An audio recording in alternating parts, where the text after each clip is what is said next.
The recording was 3 minutes and 47 seconds long. I know because I checked the timestamp 17 times before I finally hit send on that company-wide email. Regional Manager Marcus Chen had just finished his presentation to the board about his innovative cost reduction strategy when my phone buzzed with the congratulatory messages from colleagues. The same strategy he had called unrealistic 6 months earlier when I first proposed it.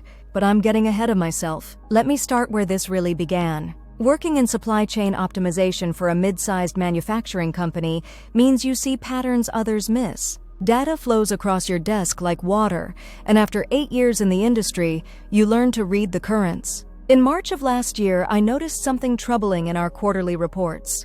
Raw material costs were climbing faster than our pricing adjustments could accommodate, and our primary supplier was showing signs of instability that our procurement team hadn't caught yet. I spent 3 weeks analyzing the data, cross-referencing market trends, and developing what I considered a comprehensive response strategy. The plan involved diversifying our supplier base, implementing just-in-time inventory management, and renegotiating contracts with our secondary vendors to create redundancy in our supply chain. Conservative estimates suggested we could reduce costs by 18% while actually improving reliability. These weren't revolutionary concepts. Any supply chain professional worth their certification would recognize the fundamentals. But implementation required coordination across multiple departments and a willingness to invest in short-term disruption for long-term stability. The kind of thinking that requires patience in an industry increasingly focused on quarterly results. I scheduled a meeting with Marcus for the first Thursday in April. His office always smelled faintly of coffee and ambition. Marcus had been regional manager for 2 years, promoted from sales where his ability to close deals had earned him recognition from corporate. Supply chain management was new territory for him, which I respected. Everyone has learning curves. What I didn't anticipate was his immediate dismissal of expertise that didn't align with his existing understanding. Marcus listened to my presentation with the kind of polite attention reserved for necessary but uninteresting meetings. His questions focused more on timeline and budget than on the strategic reasoning behind the recommendations. When I finished, he leaned back in his chair and delivered his assessment with the confidence of someone who had already made up his mind. He called my proposal unrealistic given current market conditions. Too complex for our operational capacity. Too expensive for uncertain returns. He suggested I focus on more practical solutions, perhaps working with our existing suppliers to negotiate better terms rather than undertaking what he termed a complete overhaul of our established systems. I had anticipated resistance. Significant change always generates pushback, especially when it requires initial investment. What I hadn't expected was the immediate closure of discussion. Marcus thanked me for my analysis and suggested we table the conversation until market conditions stabilized. That afternoon, I started keeping more detailed records of our conversations, not out of malice or suspicion, but because I recognized a pattern forming. Marcus had developed a habit of dismissing ideas during initial presentations, only to revisit them weeks later as if they were fresh insights. I had watched it happen with Sarah from accounting when she proposed streamlining our expense reporting process, and with David from logistics when he suggested optimizing our delivery routes. Good ideas that got buried under initial skepticism, then resurrected as management initiatives after Marcus had time to research and understand them. The supply chain proposal was different, though. Too comprehensive to implement quietly. Too visible to appropriate without obvious fingerprints. I filed my analysis in our shared project directory and continued monitoring our supplier relationships with growing concern. By May, the warning signs I had identified were becoming visible to others. Our primary supplier missed 2 delivery deadlines, forcing expensive rush orders from secondary sources. Raw material costs jumped another 4%. Our inventory turnover slowed as we stockpiled materials to avoid supply interruptions. Marcus called an emergency meeting with department heads to address what he termed unexpected market volatility. He asked each department to develop cost reduction strategies that could be implemented quickly. The irony was not lost on me, but I maintained professional composure and contributed to the brainstorming session with the same thoroughness I had applied to my original proposal. That meeting was recorded. Standard practice for strategic planning sessions, archived on our company server for future reference. 3 weeks later, Marcus announced his comprehensive supply chain optimization initiative. The presentation was polished. Professional graphics highlighted key cost savings opportunities. Market analysis supported the need for immediate action. Implementation timelines showed careful consideration of operational disruption. Every element of my original proposal had been refined and repackaged under Marcus's signature strategic thinking.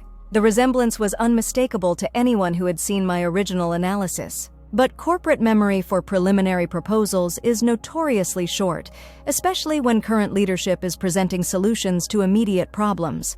The board approved Marcus's initiative unanimously and commended his proactive response to challenging market conditions.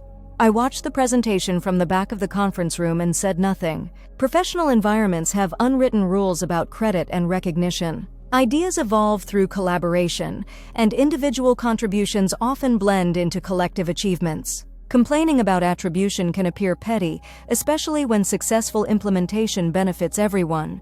But there's a difference between collaborative development and wholesale appropriation. Marcus wasn't building on my foundation or improving my framework. He was presenting my analysis as his own insight, complete with the specific vendor recommendations and timeline projections I had researched and developed. The only significant change was his name on the cover page. I returned to my office and began documenting everything. Email timestamps showing when I had shared my original proposal, calendar invitations for our April meeting. The archived recording of our conversation where Marcus had dismissed the ideas as unrealistic. Meeting notes from subsequent strategy sessions where components of my plan had been discussed without attribution. The paper trail painted a clear picture, but paper trails don't automatically translate to professional vindication. Corporate politics operate on complex dynamics that extend far beyond simple documentation of facts. Timing, presentation, and perception matter as much as evidence. I decided to wait. Marcus's implementation of the supply chain optimization proceeded exactly as I had projected in my original timeline. New vendor relationships were established. Inventory management systems were updated. Contract negotiations with secondary suppliers created the redundancy buffers I had calculated. By July, early cost savings were becoming apparent in our monthly reports. The success generated attention from corporate leadership. Marcus was invited to present his supply chain innovations at the quarterly Regional Managers Conference. The presentation would be recorded and distributed to other facilities as a best practices example. His reputation as a strategic thinker was solidifying around work that I had conceived and developed. But success also created scrutiny. The board wanted detailed analysis of Marcus's implementation process. How had he identified the optimization opportunities so quickly? What research methodology had he used to evaluate vendor alternatives? Could his approach be replicated across other facilities? Marcus's answers became increasingly vague as questions grew more specific. He spoke confidently about strategic vision and market analysis, but struggled with technical details about supplier evaluation criteria and inventory optimization calculations. His presentations began relying more heavily on prepared talking points and less on the kind of deep understanding that comes from developing solutions from ground up. I started receiving emails from colleagues asking about specific aspects of the supply chain optimization, technical questions about implementation timelines and vendor selection criteria that required detailed knowledge of the original analysis. Marcus was forwarding these inquiries to me for response, positioning himself as the strategic architect while delegating technical execution to his team. The delegation itself wasn't problematic. Good managers leverage their team's expertise, but the pattern of attribution remained unchanged. My responses to technical questions were incorporated into Marcus's follow-up presentations without acknowledgement. My analysis continued supporting his reputation, while my contributions remained invisible. In August, I made a decision that would change everything. The quarterly board meeting was scheduled for the third week of September. Marcus would be presenting updated results from his supply chain optimization initiative and outlining plans for expansion to other product lines. The presentation represented the culmination of 6 months of success built on my unacknowledged foundation. I requested a meeting with Marcus to discuss my role in the expanded optimization project. My calendar showed the appointment for September 10th, 1 week before his board presentation. The timing was deliberate. Marcus's office had the same coffee and ambition atmosphere, but his demeanor had changed. Success had brought confidence, and confidence had brought a certain dismissiveness toward detailed technical discussions. He listened to my request for expanded involvement with the kind of polite attention reserved for employees seeking advancement beyond their current capabilities. He acknowledged my contributions to the technical implementation, but emphasized that strategic planning required broader perspective than individual departmental expertise could provide. He suggested I continue focusing on execution while he handled strategic direction and board communications. My role was valuable, he assured me, but strategic leadership required different skills than technical analysis. The conversation lasted 12 minutes. I recorded every word. Not secretly or deceptively, but openly with my phone placed on his desk between us. I explained that I wanted to document our discussion for my own professional development planning. Marcus agreed without concern, apparently viewing the recording as evidence of his effective management and strategic thinking. The recording captured his acknowledgement that my original proposal had provided the foundation for his supply chain optimization initiative. It documented his admission that my analysis had identified the cost reduction opportunities and vendor relationships that became the core of his successful implementation. Most importantly, it preserved his explanation of why strategic credit belonged to management rather than technical contributors. Marcus saw no contradiction in claiming visionary leadership for ideas he had previously dismissed as unrealistic. In his view, recognizing potential in subordinates' proposals and transforming them into actionable strategies represented exactly the kind of value that justified his position and compensation. My role was to provide technical support for his strategic vision, regardless of where that vision had originated. The recording was clear, comprehensive, and damning. I waited exactly 1 week. Marcus's board presentation was scheduled for 2 p.m. on September 17th. At 9 that morning, I sent an email to all department heads, the complete board of directors, and our regional corporate oversight team. The subject line read, Supply Chain Optimization, Historical Development and Technical Foundation. The email included my original proposal from April, time-stamped and documented. It contained the archived recording of our initial meeting, where Marcus had dismissed the ideas as unrealistic. It provided the complete timeline of how my analysis had been incorporated into his subsequent presentations without attribution. Most importantly, it included the recording from our September 10th meeting, where Marcus had explicitly acknowledged his appropriation of my work while explaining why he deserved credit for strategic leadership. The email was factual, professional, and devastating. I didn't editorialize or make accusations. I simply presented the documentation with timestamps and invited recipients to draw their own conclusions about the development process for Marcus's acclaimed supply chain optimization initiative. The evidence spoke for itself with a clarity that required no interpretation. Marcus's presentation was postponed. The following week brought a series of meetings that I was not invited to attend.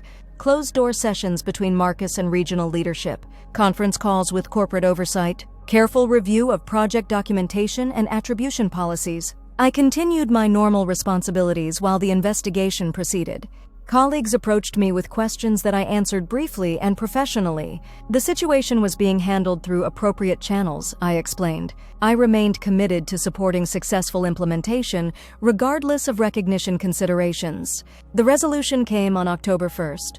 Marcus was reassigned to a lateral position in sales development, focusing on new market opportunities that better matched his core competencies.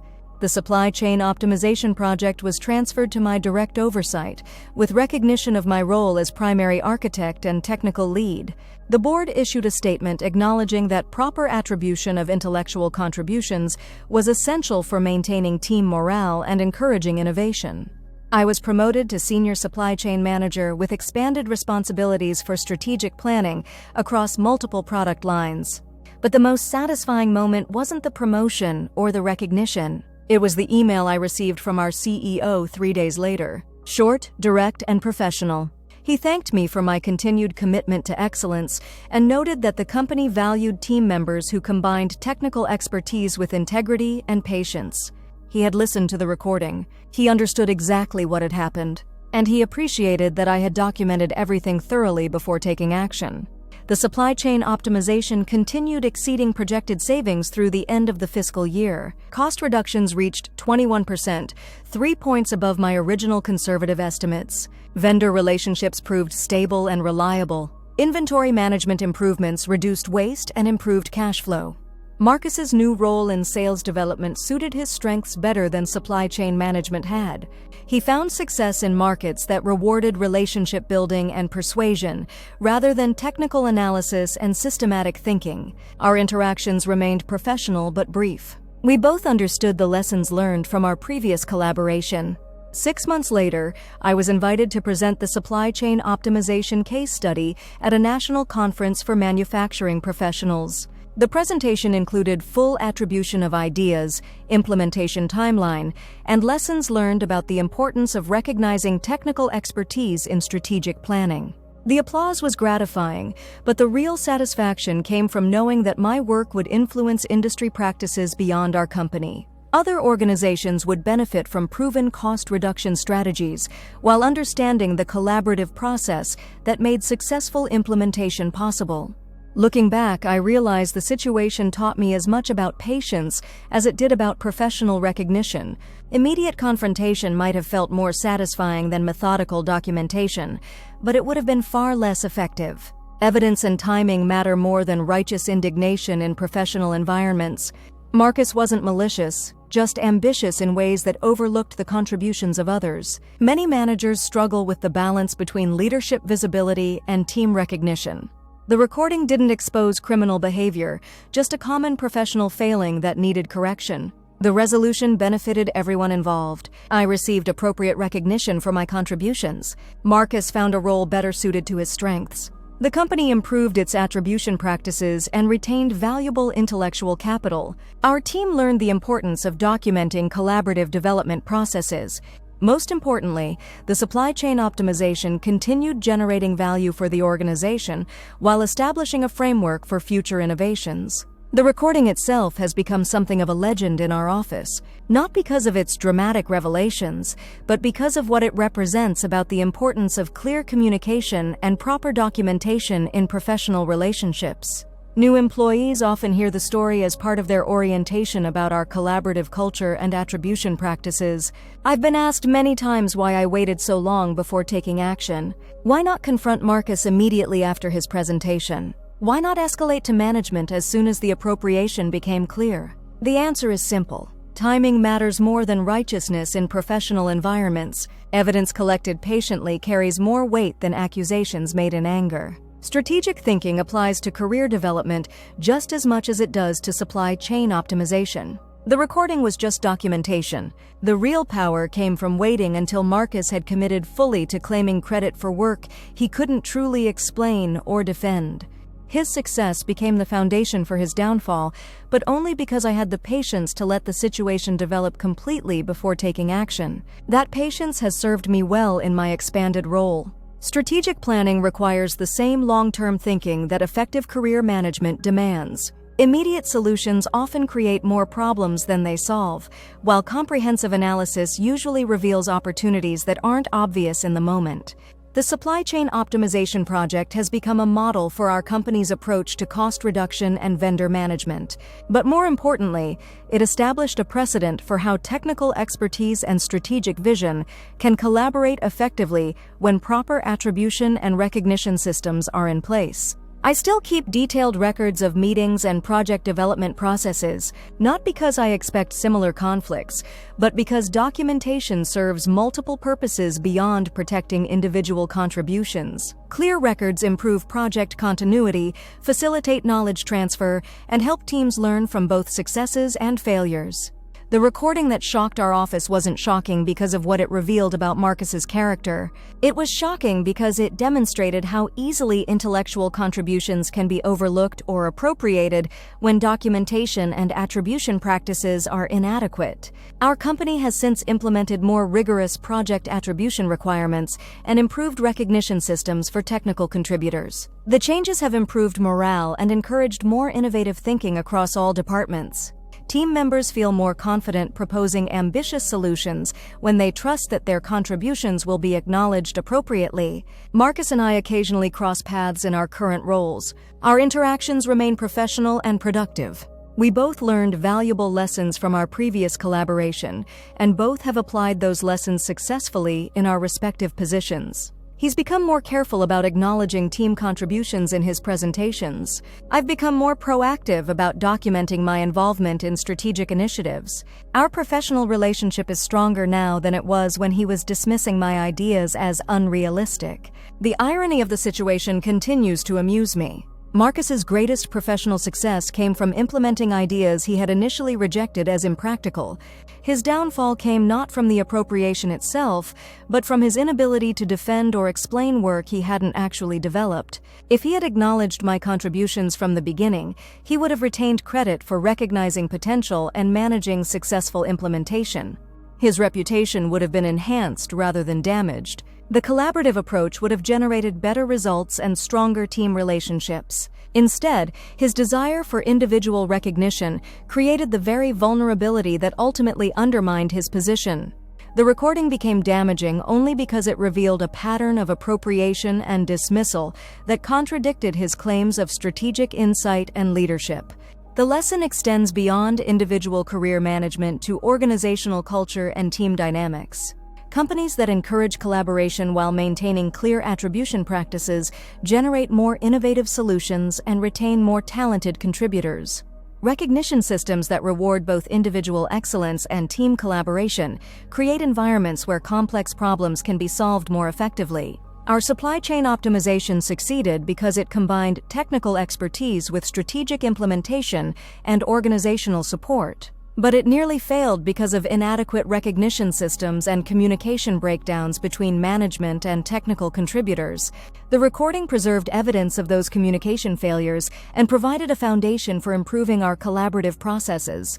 The real value wasn't in exposing Marcus's appropriation, but in demonstrating why clear attribution and recognition matter for sustained organizational success. 3 years later, our supply chain optimization continues exceeding performance targets while serving as a model for other facilities. The cost reductions have been sustained and expanded. Vendor relationships remain stable and productive. Inventory management improvements have generated ongoing operational efficiencies. More importantly, the project established frameworks for future innovations that properly balance individual recognition with collaborative development. Our team has implemented dozens of process improvements using similar documentation and attribution practices.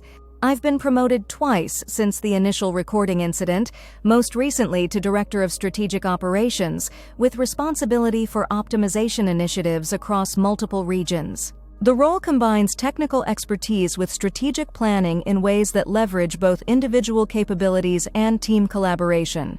My presentations at industry conferences now include specific discussions about attribution practices and recognition systems in technical organizations. The supply chain optimization case study has become a framework for discussing how individual expertise and organizational leadership can work together effectively. The recording itself has been transcribed and included in our company's training materials as an example of communication challenges and resolution strategies. New managers receive training on recognition practices and attribution requirements. Technical contributors learn about documentation standards and collaboration protocols. But the most lasting impact has been cultural rather than procedural. Our organization has developed a reputation for treating technical expertise with respect while maintaining clear leadership accountability. We attract and retain talented contributors who trust that their work will be recognized appropriately and their ideas will be evaluated fairly. The 3 minutes and 47 seconds of recorded conversation changed more than just my career trajectory. It influenced how our entire organization approaches innovation, collaboration, and professional recognition. The ripple effects continue expanding as our improved practices influence industry standards and peer organizations. Looking back, I realize that Marcus's dismissal of my ideas as unrealistic was the catalyst for everything that followed. His rejection forced me to document my analysis more thoroughly and maintain better records of our collaboration. His appropriation created the conditions that ultimately led to system-wide improvements in attribution and recognition. Without his initial skepticism, I might never have developed the documentation habits that proved essential for career advancement. Without his appropriation, our organization might never have addressed the recognition gaps that were limiting innovation and team morale. The irony is complete. Marcus's greatest professional mistake became the foundation for organizational improvements that benefited everyone, including Marcus himself in his subsequent role. The recording that exposed his appropriation also documented the need for better systems that now support his success in sales development. Sometimes professional vindication takes forms you don't expect when you first start keeping records. The goal isn't always proving wrongdoing or exposing failures. Sometimes it's creating evidence that leads to better systems and stronger organizations. The recording shocked our office, but the shock wasn't about individual betrayal or personal conflict. It was about recognizing how easily valuable contributions can be overlooked when documentation and attribution practices are inadequate. The real vindication wasn't in Marcus's reassignment or my promotion. It was in knowing that the evidence I preserved led to changes that will benefit countless future contributors whose ideas deserve recognition and whose expertise merits respect. That's the kind of professional vindication that creates lasting value beyond individual career advancement. And it started with 3 minutes and 47 seconds of recorded conversation that I almost deleted several times before finally deciding to preserve the evidence and trust that truth would eventually find its appropriate recognition.